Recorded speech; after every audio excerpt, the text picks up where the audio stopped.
ये आकाशवाणी रायपुर है।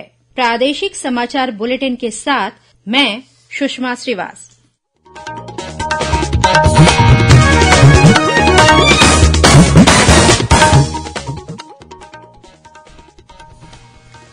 और अब पेश है आज के मुख्य समाचार। मुख्यमंत्री ने राज्य में होलसेल कॉरिडोर के लिए 1000 एकड़ भूमि देने की मंजूरी दी। पोहा और मुरमुरा का मंडी शुल्क माफ करने की अधिसूचना जल्द होगी जारी। केंद्रीय संसदीय समिति छत्तीसगढ़ में अनुसूचित जाति जनजाति वर्ग के लोगों के सामाजिक और शैक्षणिक स्थिति का अध्ययन करने 16 जनवरी को रायपुर आएगी। बीजापुर और दंतेवाड़ा जिले में सुरक्षा बलों ने 7 माओवादियों को गिरफ्तार किया। और आज विश्व हिंदी दिवस है। केंद्रीय मंत्री अनुराग सिंह ठाकुर ने कहा कि हिंदी भारत को आत्मीयता की भावना से जोड़ती है।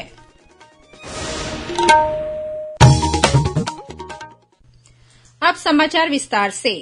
मुख्यमंत्री भूपेश बघेल ने Chhattisgarh chamber of commerce and industries की मांग पर राज्य में होलसेल कॉरिडोर के लिए 1000 एकड़ भूमि देने की मंजूरी दे दी है।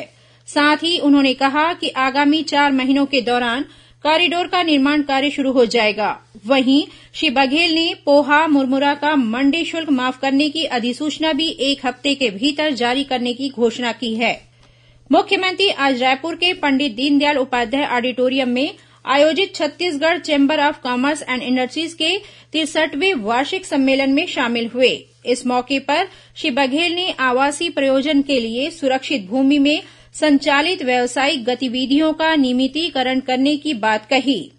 उन्होंने कहा कि सभी बाजारों में प्रकाश, स्वच्छता, सीसीटीवी जैसी सुविधाओं की व्यवस्था की जाएगी।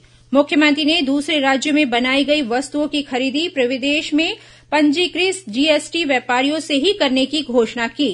अपने संबोधन में मुख्यमंत्री ने कहा कि बहुत अधिक पौष्टिक तत्व होने की वजह से प्रदेश में मिलेट्स को बढ़ावा दिया जा रहा है। मुख्यमंत्री भूपेश बघेल ने कहा है कि प्रदेश के गौठानों में सोलर ड्रायर उपलब्ध कराए जाएंगे। मुख्यमंत्री ने कहा कि धमधा और पत्थल गांव में टमाटर के बड़े पैमाने पर उत्पादन को देखते हुए यहां के गौठानों में टमाटर को सुखाकर विक्रय का काम शुरू किया जा सकता है। इसी तरह अन्य स्थानों में छत्तीसगढ़ की भाजियों को सुखाकर उनके विक्रय की शुरुआत भी की जा सकती है। श्री बघेल ने उम्मीद जताई कि इन कामों से भी किसानों और समूहों की आय बढ़ेगी। मुख्यमंत्री आज रायपुर स्थित अपने निवास कार्यालय में गोधन न्याय योजना के हितग्राहियों को राशि के ऑनलाइन अंतरण के लिए आयोजित वर्चुअल कार्यक्रम को संबोधित कर रहे थे। इस दौरान मुख्यमंत्री ने गौपालकों, गोबर विक्रेताओं, गौठान समितियों और महिला स्व सहायता समूहों को 7 करोड़ 5 लाख रुपए की राशि का अंतरण किया। इस मौके पर उन्होंने कहा कि प्रदेश में 25 जिलों के 37 गौठानों में गोबर पेंट बनाने की यूनिट स्थापित करने की घोषणा की।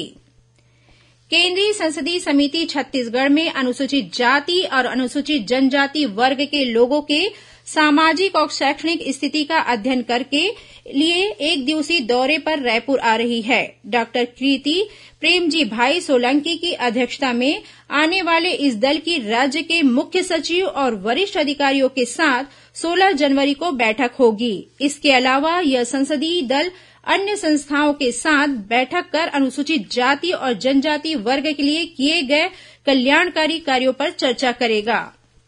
प्रदेश में कल त्रिस्तरीय पंचायत और नगरीय निकायों में उपचुनाव शांतिपूर्ण तरीके से संपन्न हुआ। इनमें पंचायतों के लिए करीब 73% और नगरीय निकायों के लिए लगभग 74% मतदान हुआ। पंचायत उपचुनाव में जिला पंचायत सदस्य के 1 पद, जनपद पंचायत सदस्य के 8, सरपंच के 67 और पंच के 65 पदों के लिए वोट डाले गए। वहीं राज्य के 12 जिलों के कुल 14 नगरीय निकायों के 3 नगर निगमों, 4 नगर पालिकाओं और 7 नगर पंचायतों के 15 वार्डों में पार्षद पदों पर भी मतदान हुआ। पंचायतों और नगरीय निकायों के उपचुनाव के लिए 12 जनवरी को मतगणना होगी और इसी दिन परिणाम भी घोषित किए जाएंगे। एनीमिया मुक्त भारत अभियान में छत्तीसगढ़ देश में तीसरे स्थान पर है। अभियान के तहत बच्चों, किशोरों, गर्भवती और शिशुवती महिलाओं को आयरन, फोलिक एसिड सप्लीमेंटेशन उपलब्ध कराने में छत्तीसगढ़ ने यह उपलब्धि हासिल की है। इस अभियान के जरिए 6 माह से 19 वर्ष तक के बच्चों और गर्भवती तथा शिशुवती महिलाओं को इन दवाओं की खुराक दी जाती है। केंद्र सरकार द्वारा हर महीने इस अभियान के तहत सभी राज्यों और केंद्र शासित प्रदेशों में आईएफए सप्लीमेंटेशन का स्कोर कार्ड जारी किया जाता है। बीते 3 महीनों जुलाई, अगस्त और सितंबर में छत्तीसगढ़ लगातार देश में तीसरे स्थान पर रहा। भारतीय जनता पार्टी द्वारा राज्य में आगामी विधानसभा चुनाव की तैयारियों के सिलसिले में बैठकों का दौर जारी है। इसी कड़ी में राजनांदगांव के सोमनी में आयोजित बैठक में पार्टी के प्रदेश अध्यक्ष अरुण साव, पूर्व मुख्यमंत्री डॉक्टर रमन सिंह और प्रदेश प्रभारी ओम माथुर शामिल हुए। इस मौके पर श्री साव ने कहा कि पार्टी कार्यकर्ता जीत के संकल्प के साथ आगामी चुनाव के लिए तैयार है। वहीं डॉक्टर सिंह ने आरोप लगाया कि राज्य की कांग्रेस सरकार हर मोर्चे पर विफल रही है। इस बैठक में चुनावी रणनीति पर विचार विमर्श के साथ ही विभिन्न विषयों पर प्रस्तुतिकरण दिया गया। वहीं राजधानी रायपुर के साइंस कॉलेज में प्रस्तावित चौपाटी मामले की शिकायत भारतीय जनता पार्टी केंद्र सरकार से करेगी। भाजपा नेता इस मामले में रायपुर स्मार्ट सिटी परियोजना में घोटाले का आरोप लगा रहे हैं। सांसद सरोज पांडेय और सुनील सोनी के साथ पूर्व मंत्री राजेश मूणत तथा रायपुर शहर के भाजपा पार्षद नई दिल्ली जाएंगे, जहां वे केंद्रीय मंत्री हरदीप सिंह पुरी से भेंट कर इस मामले में ज्ञापन सौंपेंगे। प्रादेशिक समाचार आप आकाशवाणी रायपुर से सुन रहे हैं। छत्तीसगढ़ की खबरों से है आपका वास्ता और खबरों की विश्वसनीयता से है हमारा वास्ता। आकाशवाणी समाचार रायपुर के प्रादेशिक समाचार बुलेटिन के साथ ही हमारे समसामयिक कार्यक्रम आप रेडियो के अलावा अपने मोबाइल पर भी सुन सकते हैं। आकाशवाणी समाचार फेसबुक, ट्विटर और यूट्यूब पर भी उपलब्ध है। हमारा Facebook page Chhattisgarh news on AIR, Twitter handle CGAIR news और हमारा यूट्यूब चैनल है छत्तीसगढ़ AIR न्यूज। तो अब रेडियो के साथ ही आपके मोबाइल के जरिए भी हम पहुंच रहे हैं आप तक। छत्तीसगढ़ की हर खबर के लिए सुनते रहिए आकाशवाणी समाचार। और अब आगे बढ़ते हैं बाकी के समाचारों की ओर। राज्य सरकार शासकीय औद्योगिक प्रशिक्षण संस्थाओं में प्रशिक्षण अधिकारियों के रिक्त पदों के विरुद्ध पहले चरण में 400 रिक्त पदों पर सीधी भर्ती करेगी। राज्य शासन द्वारा इसके लिए अनुमति दे दी गई है। राज्य सरकार के निर्णय के अनुसार कौशल विकास, तकनीकी शिक्षा और रोजगार विभाग द्वारा 8 संचालक रोजगार एवं प्रशिक्षण को इन पदों पर सीधी भर्ती की सहमति दे दी गई है। आज विश्व हिन्दी दिवस है। विदेशों में हिन्दी भाषा के प्रयोग को बढ़ावा देने के उद्देश्य से हर साल यह दिवस मनाया जाता है। वर्ष 2006 में आज ही के दिन दुनिया भर में हिन्दी भाषा को बढ़ावा देने के लिए नागपुर में पहली बार विश्व हिन्दी सम्मेलन आयोजित किया गया था। तब से यह दिन विश्व हिन्दी दिवस के रूप में मनाया जाता है। केंद्रीय सूचना तथा प्रसारण मंत्री अनुराग सिंह ठाकुर ने विश्व हिन्दी दिवस पर देशवासियों को शुभकामनाएं दी हैं। उन्होंने कहा कि हिन्दी केवल एक भाषा नहीं बल्कि एक अभिन्न अंग है, जो भारत को आत्मीयता की भावना से जोड़ती है। बीजापुर जिले के पामेड़ थाना क्षेत्र स्थित धर्माराम के जंगलों से सुरक्षा बलों ने 5 माओवादियों को गिरफ्तार किया है। इन माओवादियों पर अपहरण कर हत्या करने और विस्फोट की घटनाओं में शामिल रहने का आरोप है। कोबरा बटालियन और CRPF की संयुक्त टीम ने यह कार्रवाई की। वहीं दंतेवाड़ा जिले में कटेकल्याण थाना क्षेत्र से भी सुरक्षा बलों ने 2 माओवादियों को गिरफ्तार किया है। इन पर मारपीट सहित कई अन्य घटनाओं में शामिल रहने का आरोप है। छत्तीसगढ़ के प्रथम घुड़सवार रेजिमेंट राष्ट्रीय कैडेट कोर NCC द्वारा इन दिनों भिलाई में संयुक्त वार्षिक प्रशिक्षण शिविर का आयोजन किया जा रहा है। 16 जनवरी तक चलने वाले इस शिविर में राज्य की विभिन्न NCC इकाइयों से लगभग 500 कैडेट्स भाग ले रहे हैं। कैंप में कैडेट्सों को ड्रिल, फायरिंग और अन्य सैन्य गतिविधियों के साथ घुड़सवारी का प्रशिक्षण भी दिया जा रहा है। भाजपा विधायक दल के स्थायी सचिव के पद पर आशुतोष दुबे को नियुक्त किया गया है। श्री दुबे वर्तमान में भाजपा युवा मोर्चा के प्रदेश कार्य समिति के सदस्य हैं। इससे पहले वे पूर्व सांसद अभिषेक सिंह के संसदीय सलाहकार रह चुके हैं। उनके अनुभव को देखते हुए पार्टी ने उन्हें यह जिम्मेदारी सौंपी है। नेता प्रतिपक्ष नारायण चंदेल ने यह जानकारी पार्टी के अन्य वरिष्ठ नेताओं को दी है। मुख्यमंत्री के OSD की फर्जी ID का इस्तेमाल करने के आरोप में पुलिस ने छत्तीसगढ़ राज्य औद्योगिक विकास निगम के सहायक प्रबंधक U रवि पटनायक को गिरफ्तार कर 14 दिन के न्यायिक रिमांड पर जेल भेज दिया गया है। वहीं बलौदाबाजार में जीवित लोगों को मृत बताकर फर्जी मृत्यु प्रमाण पत्र बनाने और खाता खुलवाकर मुख्यमंत्री निर्माण श्रमिक मृत्यु दिव्यांग सहायता योजना के तहत लाखों रुपए गबन करने के मामले का खुलासा हुआ है। इस मामले में छत्तीसगढ़ भवन सन्निर्माण मजदूर संघ की सदस्य और संघ के उपाध्यक्ष सहित 5 लोगों को गिरफ्तार किया गया है।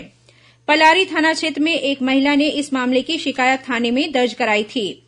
इधर बिलासपुर के सिविल लाइन थाना क्षेत्र में स्थित 21 बैंक में करोड़ों रुपए की राशि की धोखाधड़ी और गबन का पर्दाफाश हुआ है। बैंक के 3 कर्मचारियों ने एक निजी एजेंसी के साथ मिलीभगत कर यह राशि निकाल ली। शाखा प्रबंधक की शिकायत पर पुलिस ने आरोपियों को गिरफ्तार कर लिया है।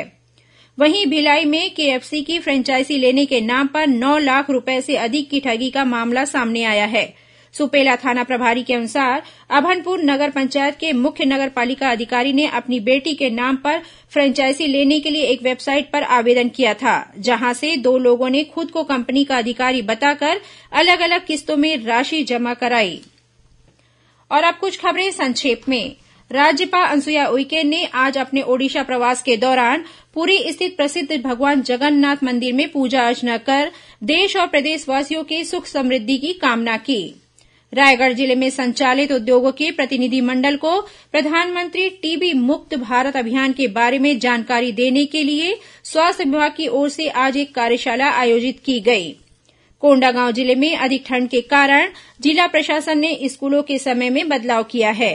पहली पाली की कक्षाएं सुबह 8 बजे से दोपहर 12 बजे तक और दूसरी पाली की कक्षाएं दोपहर 12:30 बजे से शाम 5 बजे तक लगेंगी, जबकि एक पाली में संचालित होने वाले स्कूल पहले की तरह ही सुबह 10 बजे से शाम 4 बजे तक लगेंगे। दुर्ग स्थित हेमचंद यादव विश्वविद्यालय में आज अंतर महाविद्यालय युवोत्सव का शुभारंभ हुआ। आज पहले दिन वाद विवाद और तात्कालिक भाषण प्रतियोगिताएं हुई। वहीं कल प्रश्नोत्तरी और गायन प्रतियोगिताएं होंगी। बिलासपुर में बीते 4 जनवरी को चलती ट्रेन से एक कैदी के फरार होने के मामले में जिले के वरिष्ठ पुलिस अधीक्षक ने 2 पुलिसकर्मियों को निलंबित कर दिया है। राजनांदगांव में पुलिस अधीक्षक कार्यालय के पास स्थित फ्लाईओवर में 2 ट्रकों के बीच आमने सामने की भिड़ंत में एक ट्रक चालक की मौत हो गई। बताया जाता है कि एक ट्रक के चालक को झपकी आ गई थी और वह सामने से आ रही दूसरी ट्रक से जा टकराया। जांजगीर चांपा जिले के खोखरा गांव में ट्रैक्टर से गिरकर इसके पहिए के नीचे आने से 7 वर्षीय एक बालक की मृत्यु हो गई। और भिलाई में राष्ट्रीय राजमार्ग क्रमांक 30 पर तेज रफ्तार ट्रक की टक्कर से एक कार नाले में गिर गई। इस हादसे में कार सवार 3 लोग घायल हो गए। अंत में मुख्य समाचार एक बार फिर। मुख्यमंत्री ने राज्य में होलसेल कॉरिडोर के लिए 1000 एकड़ भूमि देने की मंजूरी दी। पोहा और मुरमुरा का मंडी शुल्क माफ करने की अधिसूचना जल्द होगी जारी। केंद्रीय संसदीय समिति छत्तीसगढ़ में अनुसूचित जाति जनजाति वर्ग के लोगों के सामाजिक और शैक्षणिक स्थिति का अध्ययन करने 16 जनवरी को रायपुर आएंगी। बीजापुर और दंतेवाड़ा जिले में सुरक्षा बलों ने 7 माओवादियों को गिरफ्तार किया। और आज विश्व हिन्दी दिवस है। केंद्रीय मंत्री अनुराग सिंह ठाकुर ने कहा कि हिन्दी भारत को आत्मीयता की भावना से जोड़ती है। इसी के साथ प्रादेशिक समाचार बुलेटिन समाप्त हुआ। नमस्कार।